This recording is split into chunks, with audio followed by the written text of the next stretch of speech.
ایک انسان کامل کے لیے علماء فرماتے ہیں، عرفاء فرماتے ہیں کہ ایک انسان کامل کے لیے 4 سفر ہوتے ہیں، اسفار اربعہ۔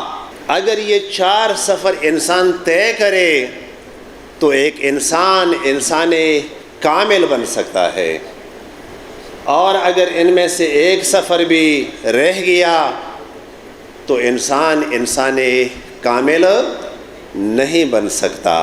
پہلا سفر میں ان اسفار اربعہ کو شہید کی زندگی پر منتبہ کرتا ہوں۔ پہلا سفر من الخلق الی اللہ، من الخلق الی الحق، مخلوق سے خدا کی طرف۔ انسان پیدا ہوتا ہے مخلوق میں، لیکن پہلا سفر انسان کو جو کرنا چاہیے وہ مخلوق سے خدا کی طرف ہے۔ بہت سارے لوگ، دنیا کی اکثریت اس پہلے سفر میں ہی رہ جاتا ہے اور مخلوق سے نکلتا ہی نہیں ہے۔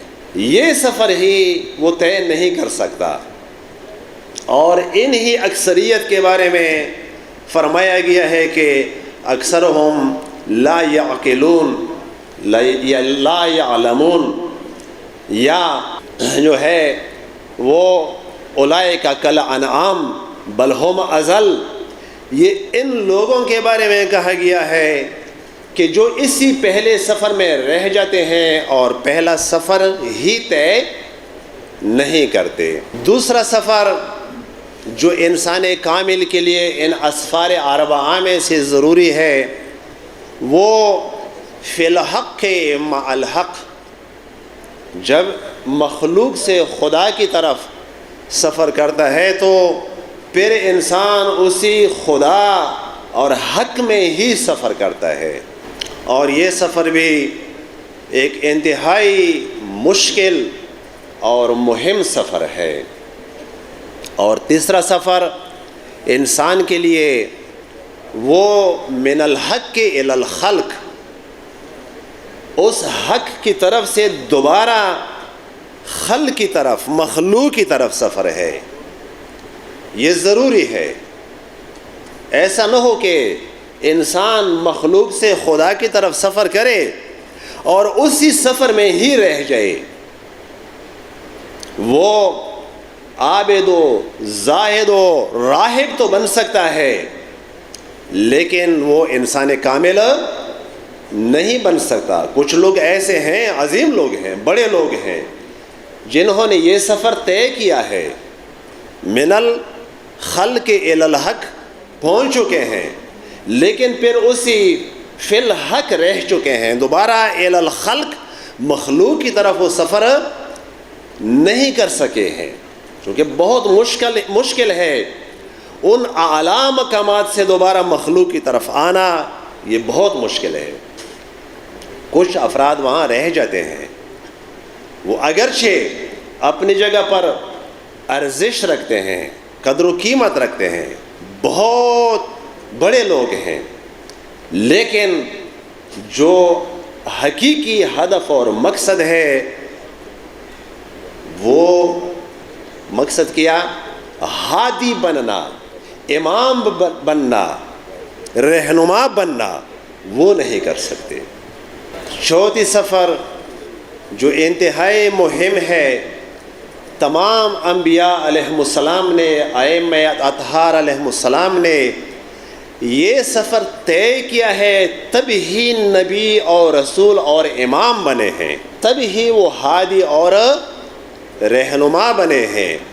وہ سفر ہے من الخلق الی الحق، پھر فی الخلق مع الحق، مخلوق میں رہتے ہوئے خدا کے ساتھ رہنا، مخلوق میں رہتے ہوئے خدا کے ساتھ ہونا، یہ بہت مہم ہے۔ اور یہ 4 سفر ایسے ہیں کہ اگر انسان نے طے کیے تو انسان ایک انسان کامل بن جاتا ہے، ہادی بن جاتا ہے، رہنما بن جاتا ہے۔ اور ہم نے دیکھا، اگرچہ ہم وہ درک نہیں رکھتے تھے، مشکل یہ ہے ہماری تمام لوگوں کی کہ انسان اپنی فکری سطح سے بالاتر احساس نہیں کر سکتا، درک نہیں کر سکتا، یہ محدود سا فکر ہے، محدود سی ہماری عقلیں ہیں، ہم اپنے سے بالاتر درک نہیں کر سکتے۔ جس طرح ایک چھوٹا بچہ بہت سارے حقائق کو درک نہیں کر سکتا، اسی طرح ہے۔ لیکن جتنا ہمارا ادراک ہے، ہم نے دیکھا کہ شہید نے احسن طریقے سے یہ 4 سفر طے کیے۔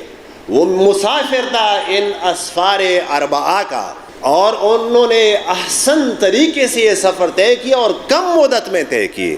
ایک مزیت یہ بھی ہے کہ ایک انسان یہ 4 سفر ممکن ہے 80 سال میں طے کرے، 60 سال میں طے کرے، لیکن یہ ایک ایسا با استعداد انسان تھا، اور ان کی استعداد کی گواہی ان کے اساتذہ نے، قم کے ان آیات اعظام نے جن کے پاس انہوں نے درس پڑھا ہے، ہم نے خود بھی ان کی زیارت کی ہے اور ان سے شہید کی تعریفیں سنی ہیں۔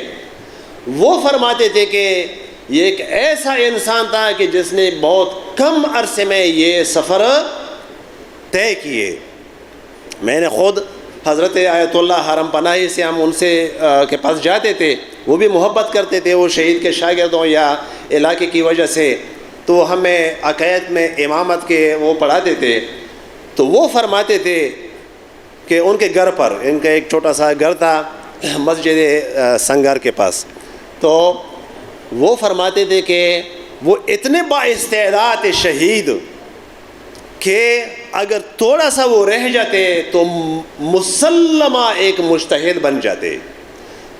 اور شہید آیت اللہ حرم پناہی فرماتے تھے کہ میں گواہی دیتا ہوں کہ وہ بعض ابواب میں صاحب رائے تھے، یعنی مجتہد تھے، مثلا خمس کے باب میں وہ فرماتے تھے، اور استعداد ان کی اتنی تھی کہ وہ بن سکتے تھے۔